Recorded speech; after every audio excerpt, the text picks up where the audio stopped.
Welcome to Penrose Learning, where we make understanding easy. In this video, I will explain how to code a WordPress plugin. First, create a new folder inside your WordPress plugins directory, for example, My Custom Plugin.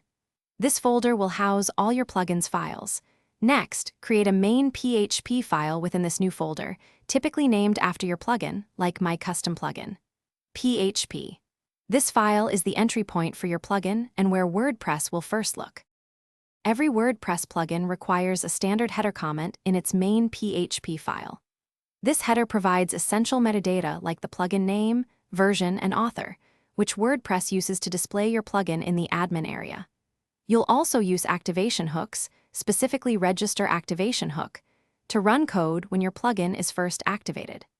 This is ideal for setting up default options or creating custom database tables.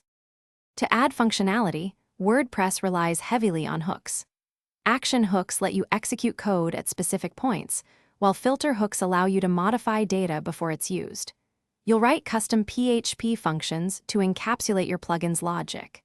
For user-facing features, shortcodes are powerful.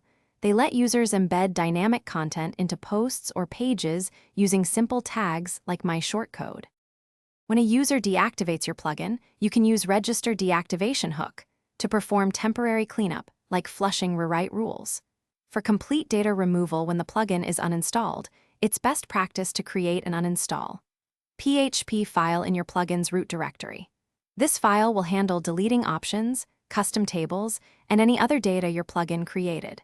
Remember to check the description for links to helpful resources and other deals. Thanks for watching. If this was helpful, leave a like and consider subscribing. See you next time.